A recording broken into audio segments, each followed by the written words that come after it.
The security camera captured everything. A white SUV.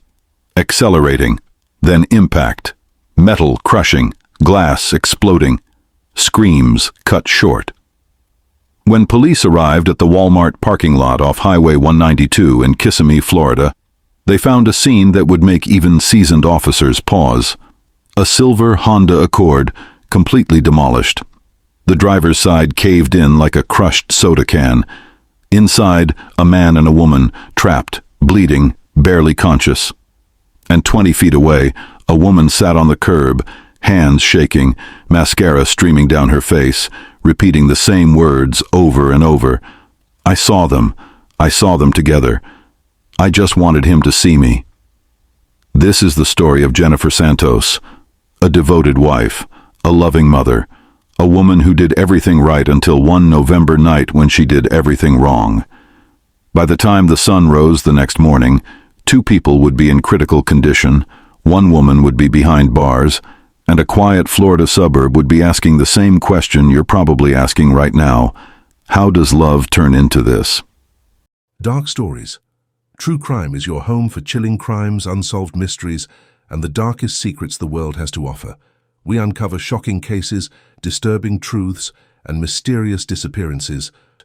Hit subscribe and join us. Jennifer Santos was 32 years old when this happened. Born and raised in Orlando, she met Marcus Santos when she was just 19 at a community college sociology class. He was charming, confident, had dreams of opening his own car detailing business. Friends say they were inseparable from the start. By 21, they were married. By 23, they had their first daughter, Sophia. 2 years later came Emma. To everyone on the outside, the Santos family looked perfect. Birthday parties in the backyard, family photos at Disney World. Jennifer worked part-time as a dental assistant. Marcus had finally opened his detailing shop, Santos Shine Auto Spa, and business was good. But behind the Instagram posts and the smiling pictures, something had shifted. Jennifer's sister would later tell investigators that Jennifer had been different the last 6 months. Quieter, more anxious. She'd lost weight. She wasn't sleeping. When asked what was wrong, Jennifer would just say she was tired, that Marcus was working late a lot, that's all. Just working late. But there were signs. Small ones at first. Marcus coming home smelling like perfume that wasn't hers. New passwords on his phone. Unexplained charges on their credit card. Late-night texts that he'd quickly delete. Jennifer wasn't stupid. She knew something was happening. She just didn't know who, or how long, or how bad it really was. It started with a feeling. That's what Jennifer told her best friend Cassandra 3 weeks before the incident. Just a feeling that something was off. Marcus had become distant. When she'd try to kiss him, he'd turn his head. When she'd ask about his day, his answers were short, clipped, defensive. He stopped looking her in the eyes. One night in late October, Jennifer did something she'd never done before. She went through his phone while he was in the shower. Her hands were trembling as she scrolled through his messages. Most of it was normal. Work stuff. Fantasy football. Then she saw a name she didn't recognize. Vanessa. The messages were deleted, but the contact was there. Just a first name. No last name. No photo. Jennifer's stomach dropped. She confronted him that night. Marcus denied everything. Said Vanessa was a client. Someone who brought her Lexus in for detailing every month. Nothing more. He made Jennifer feel crazy for even asking. Told her she was being paranoid, insecure, that she needed to trust him. And for a few days, Jennifer tried to believe him. She wanted to believe him. But the feeling wouldn't go away. So she started watching. Paying attention. On November 4th, Marcus told Jennifer he had to work late. A big job, a fleet of cars for a corporate client. Jennifer said okay, but after he left she called the shop. No answer. She called again an hour later. Still nothing. At 9 p.m. she drove by the shop herself. It was dark, locked. His truck wasn't there. Jennifer's heart was pounding as she drove home. She put the girls to bed, then sat in the dark living room, waiting. Marcus came home just after midnight. She asked him how work was. He said it was fine, exhausting, that he was going to shower and go to bed. He didn't even look at her. That's when Jennifer knew. She knew he was lying. She knew there was someone else. She just didn't know how to prove it. Until November 18th, the night everything exploded. November 18th started like any other Saturday. Jennifer made breakfast for the girls. Marcus slept in. Around noon, he came downstairs, said he had to run some errands, meet a supplier, maybe grab a beer with his buddy Carlos after. He'd be back by dinner. Jennifer said, "Okay." She smiled. She kissed him goodbye. But the second his truck pulled out of the driveway, Jennifer made a decision. She called her mother, asked if she could watch the girls for a few hours. Her mom said yes. 20 minutes later, Jennifer was in her white Ford Explorer, following a hunch she couldn't shake. She drove to the shop first. Empty. Then she checked the Home Depot nearby where Marcus sometimes bought supplies. Not there. She was about to give up, head home, tell herself she was being ridiculous, when her phone buzzed. A notification from their shared credit card. A charge had just been made. Cheesecake Factory, Highway 192. Jennifer's hands tightened on the steering wheel. Marcus hated the Cheesecake Factory, said it was overpriced, too crowded. So why was he there? She plugged the address into her GPS and drove. 15 minutes later, she pulled into the parking lot. And that's when she saw it. Marcus's black Silverado, parked in the back corner, away from the entrance, away from the lights. Jennifer parked 3 rows away. Her chest felt tight. Her vision was tunneling. She sat there for 10 minutes, trying to decide what to do. Walk in and confront him? Wait and see who he was with? Drive away and pretend she never saw anything? But then the decision was made for her, because the passenger door of Marcus's truck opened, and out stepped a woman. Tall, long dark hair, tight jeans, heels. She leaned back into the truck, laughing at something Marcus said, then shut the door. Marcus got out next. He walked around to her, put his arm around her waist, and they walked into the restaurant together. Jennifer couldn't breathe. She felt like she was drowning. Her husband, the man she'd built a life with, the father of her children. Walking into a restaurant with another woman like Jennifer didn't even exist. She grabbed her phone, hands shaking so badly she almost dropped it. She took a photo of his truck. Then she sat there, staring at the entrance, crying so hard she thought she might throw up. 1 hour passed, then another. Finally, just after 4 p.m., they came out. Marcus and the woman, laughing, holding hands. He opened the passenger door for her and she got in. They didn't go back to the restaurant parking lot. They drove, and Jennifer followed. They drove for 12 minutes. Jennifer stayed 3 cars back, her heart hammering in her chest. She didn't know what she was doing, didn't have a plan. She just needed to see, needed to know. They turned off the highway into a shopping center, Walmart. The parking lot was half full, and Marcus parked in a far corner, away from the cameras, away from the foot traffic. Jennifer pulled into a spot about 30 yards away. She watched as Marcus turned off the engine, watched as the woman leaned over, watched as they kissed.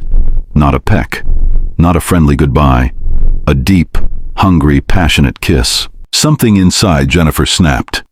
She couldn't describe it later, couldn't find the words, but it felt like her entire body was on fire, like every lie, every lonely night, every time he'd made her feel crazy for questioning him.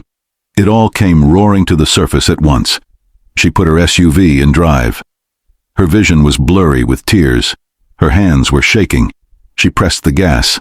Slowly at first, then faster. She didn't think, didn't plan. She just drove, straight toward the silver Honda. Some witnesses would later say they heard the engine rev.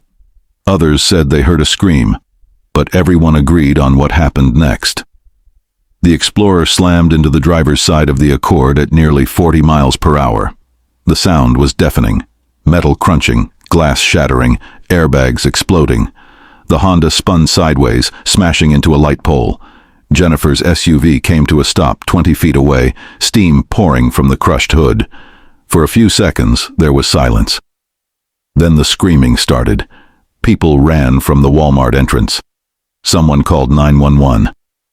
Jennifer sat in her driver's seat, staring straight ahead, tears streaming down her face. She didn't try to run, didn't try to explain. She just sat there, whispering, "I saw them. I saw them together." First responders arrived within 6 minutes. Paramedics rushed to the Accord, where Marcus and the woman later identified as Vanessa Pruitt, a 28-year-old bartender from Kissimmee, were unconscious and bleeding heavily. The driver's side door was so mangled it took firefighters 12 minutes to pry it open. Marcus had suffered a fractured skull, broken ribs, a punctured lung, and internal bleeding. Vanessa had a shattered pelvis, 2 broken legs, and severe lacerations across her face and chest. Both were airlifted to Orlando Regional Medical Center in critical condition. Meanwhile, Jennifer was pulled from her vehicle, dazed but physically unharmed. She didn't resist when officers placed her in handcuffs, didn't ask for a lawyer. She just kept repeating the same sentence. "He was supposed to love me." The scene was chaos. Witnesses gave statements.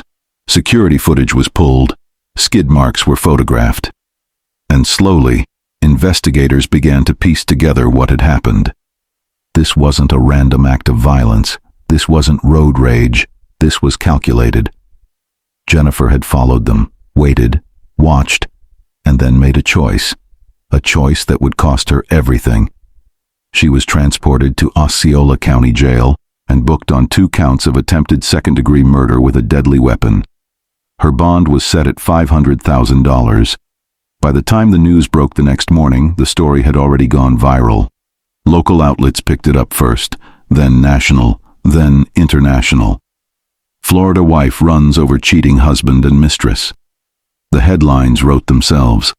But what the headlines didn't capture was the heartbreak, the devastation. The 2 little girls, ages 7 and 9, who woke up that Sunday morning to find both their parents gone. Their father in the ICU, their mother in jail. Their entire world shattered in one violent instant. Jennifer's mother took custody of Sophia and Emma. She told them their mommy had been in an accident, that she'd be home soon. But even she didn't know if that was true. Jennifer was facing decades in prison. And as she sat in a holding cell that first night, staring at the concrete walls, one question kept echoing in her mind. Was it worth it? Detectives assigned to the case began digging into the Santos marriage immediately. What they found painted a picture of a relationship that had been crumbling for months, maybe longer. Friends told investigators that Marcus had changed about a year ago, started going to the gym more, bought new clothes, became obsessed with his appearance. Classic signs, they said. Jennifer's co-workers at the dental office said she'd seemed distracted, sad, like she was carrying a weight no one else could see. One co-worker remembered Jennifer breaking down in the break room 2 weeks before the incident, saying she felt invisible in her own marriage. Phone records revealed that Marcus and Vanessa had been in contact for at least 8 months. Hundreds of texts, late-night calls, photos exchanged. Investigators recovered deleted messages that showed the affair was serious. Vanessa had asked Marcus multiple times when he was going to leave Jennifer. Marcus kept saying soon, that he was waiting for the right time, that he didn't want to hurt the kids. But there was no right time, and now everyone was hurt. Vanessa's family was furious. They claimed Marcus had told Vanessa he was separated, that the divorce was almost finalized, that Vanessa had no idea he was still living with his wife. Marcus's family stayed silent, refused interviews. The only statement came from his older brother, who said the family was praying for everyone involved and asked for privacy, but the most damning piece of evidence came from Jennifer herself. In her first interview with detectives, she was calm, too calm. She told them everything, how she'd suspected the affair for months, how she'd followed Marcus that day, how she'd watched them kiss in the parking lot, and something inside her just broke. When asked if she intended to kill them, Jennifer paused. Then she said, "I just wanted him to see me. I wanted him to know I was there. I wanted him to feel what I felt. Detectives asked her to clarify. Did you mean to hit the car? Jennifer looked down at her hands. I don't know. I don't remember deciding. I just remember pressing the gas. That statement would become the center of the legal battle to come. Did Jennifer act with intent to kill, or was this a crime of passion, a moment of temporary insanity brought on by extreme emotional distress? The difference could mean the difference between life in prison and a reduced sentence.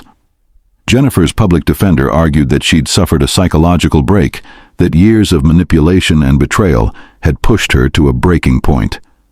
The prosecution argued that Jennifer had time to think, time to turn around, time to make a different choice, and she chose violence. The case was headed for trial, and the whole country was watching. Within 48 hours, the story had exploded across every platform. True crime YouTubers dissected every detail. TikTok was flooded with hot takes. Some users called Jennifer a hero, said Marcus got what he deserved. Others called her a monster, said nothing justified attempted murder. The comment sections became war zones, Team Jennifer versus Team Marcus. Feminists debated whether this was empowerment or violence. Men's rights activists used the case as proof of double standards. Everyone had an opinion. No one had the full story. Local news stations camped outside the jail, the hospital, Jennifer's mother's house. Reporters tried to interview neighbors, co-workers, anyone who'd ever known the Santos family. Vanessa's family hired a lawyer and held a press conference. Her mother, tearful and angry, said Vanessa was fighting for her life because of a woman who couldn't handle her failing marriage.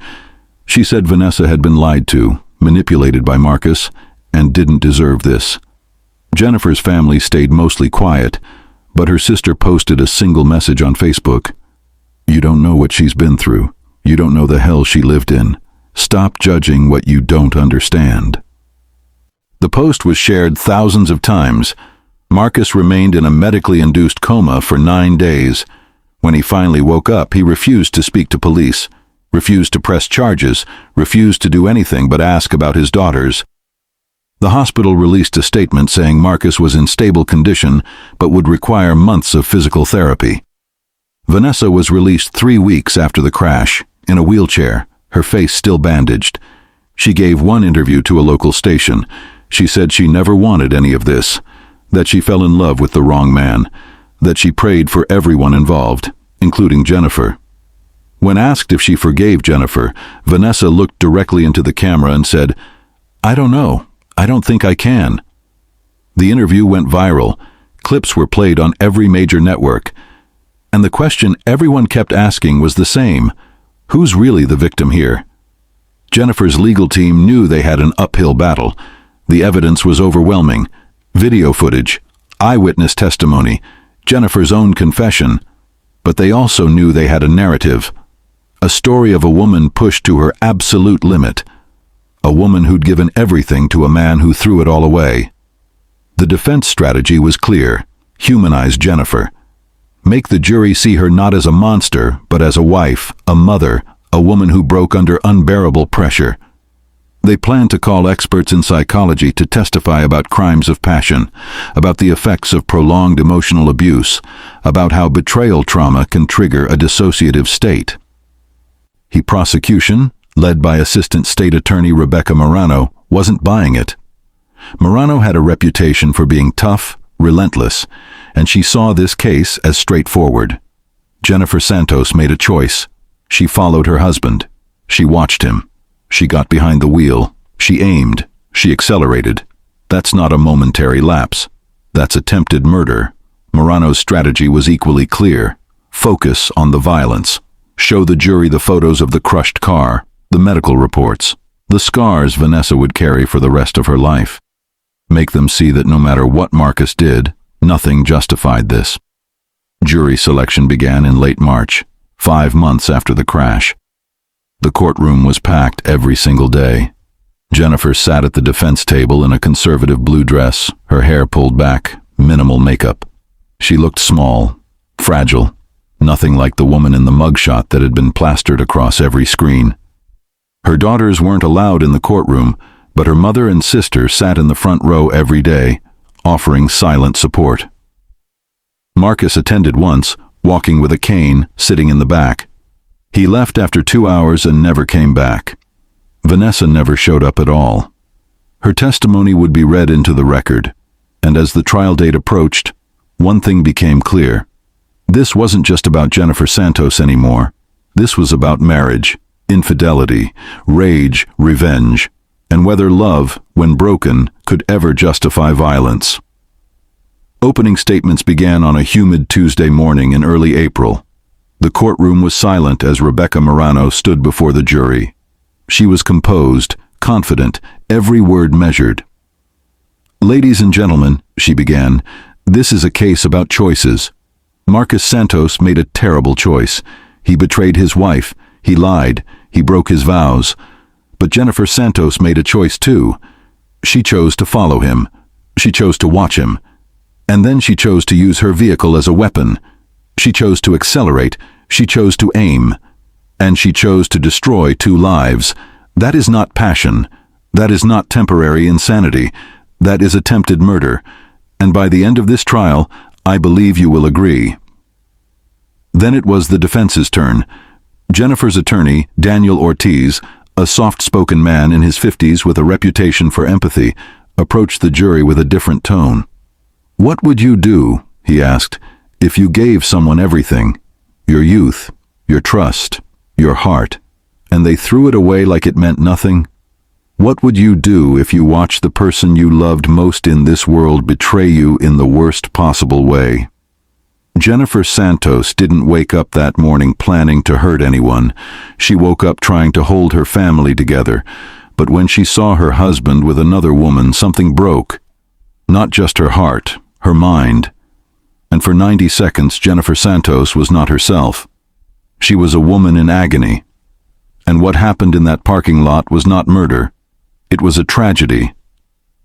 The prosecution called their first witness, Officer Brandon Mejia, one of the first responders on the scene. He described the wreckage, the blood, the screaming. He testified that Jennifer was coherent when he arrived, that she didn't seem confused or disoriented. She seemed resigned. Next came the Walmart security manager, who provided the footage. The jury watched in silence as the white SUV came into frame, accelerated, and slammed into the Honda. Some jurors flinched. One woman covered her mouth. The video played twice. Then the medical examiner took the stand and detailed Marcus's injuries. Fractured skull, collapsed lung, crushed ribs. He would carry physical scars for the rest of his life. Vanessa's injuries were read into the record. The jury took notes. The prosecution rested after 3 days. Then the defense began. They called Jennifer's sister, who testified about the emotional abuse Jennifer had endured. How Marcus had gaslit her, made her feel crazy, isolated her from friends. Then came a forensic psychologist, Dr. Laura Hastings, who testified about dissociative states triggered by trauma. She explained that when a person experiences extreme emotional shock, the brain can essentially shut down rational decision-making. Jennifer didn't plan this, Dr. Hastings said. Her brain was in survival mode, fight or flight, and in that moment, she fought. The prosecution hammered her on cross-examination. So every time someone gets cheated on, they can just run someone over and call it a dissociative state? Dr. Hastings held firm. No, but in rare cases, extreme betrayal can cause a psychological break. Finally, Jennifer took the stand. The courtroom was packed, every seat filled. Cameras weren't allowed inside, but sketch artists worked furiously. Jennifer's voice was quiet at first. She described her marriage, how happy they'd been in the beginning, how it slowly fell apart, how she'd begged Marcus to go to counseling, how he'd refused, how she'd tried to be enough, and how, on that November day, she finally realized she never would be. When asked about the moment of impact, Jennifer broke down. "I don't remember deciding," she sobbed. "I just remember feeling like I was dying, like my whole life was ending, and I wanted him to see me. I just wanted him to see me." The courtroom was silent except for her crying. The prosecution had no questions. They didn't need to. The video said everything. Closing arguments lasted an entire day. Morano was relentless. Jennifer Santos had time, she said. Time to turn around, time to call a friend, time to think about her daughters. But she didn't. She made a choice, and 2 people almost died because of it. Ortiz countered with emotion. Jennifer Santos is not a monster. She's a human being who broke. And if we don't have compassion for people in their darkest moments, what does that say about us? The jury deliberated for 4 days. The wait was excruciating. Jennifer's family prayed. The media speculated.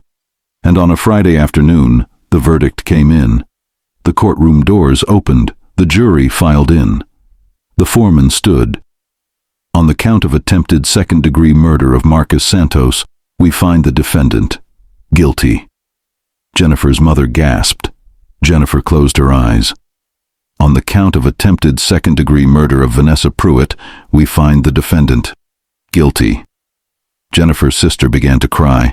The judge thanked the jury and set sentencing for 6 weeks later. Jennifer was led out in handcuffs. Outside the courthouse, reporters swarmed. Vanessa's family released a statement. Justice has been served. Jennifer's family said nothing. Marcus released a statement through his lawyer. I forgive her. I hope she finds peace. Sentencing day arrived in late June. The courtroom was once again packed. Vanessa submitted a victim impact statement, read by the prosecutor. I will never walk the same. I will never look the same. I have nightmares every night. Jennifer Santos took my life from me. Marcus did not submit a statement. Jennifer's daughters wrote letters to the judge, begging for leniency. Please let our mom come home, Sophia wrote. We need her. The judge, a woman in her 60s named Margaret Calloway, listened to everything. Then she spoke. Mrs. Santos, what you experienced was real pain, real betrayal. But you made a choice that could have killed 2 people, and choices have consequences. The sentence, 20 years in prison, with the possibility of parole after 12. Jennifer showed no emotion as it was read. She was led away. Her mother collapsed in the gallery, and just like that, it was over. The trial that had captivated the nation came to an end. But the story wasn't finished, because the questions remained. Was justice served? Was the sentence too harsh, too lenient? And what happens now to the 2 little girls growing up without either parent? 2 years have passed since that November night. Marcus Santos has since relocated to Georgia. He rarely speaks publicly, but sources say he's in a new relationship and has limited contact with his daughters. Vanessa Pruitt underwent 7 surgeries and walks with a permanent limp. She moved back in with her parents and has not dated since. Jennifer Santos is currently incarcerated at Lowell Correctional Institution in Ocala, Florida. Her daughters visit once a month. Jennifer has become a model inmate. She teaches a parenting class and works in the prison library. In a rare interview conducted through her lawyer, Jennifer said, I don't expect forgiveness. I just want my daughters to know I'm not a monster. I'm a woman who made the worst mistake of her life. The case sparked nationwide debates about infidelity, crime, punishment, and gender. Some argue Jennifer was a victim of the system, that a man in the same position would have received sympathy. Others argue the sentence was too light, that attempted murder is attempted murder regardless of motive. Therapists and relationship counselors have used the case as a teaching moment, warning about the dangers of unaddressed betrayal trauma. Legal experts have debated whether crimes of passion should be treated differently under the law, and true crime communities continue to dissect every detail, every decision, every moment that led to that parking lot collision. But beyond the debates, beyond the headlines, there are real lives forever changed. 2 little girls who lost their childhood. A man who will carry physical and emotional scars forever.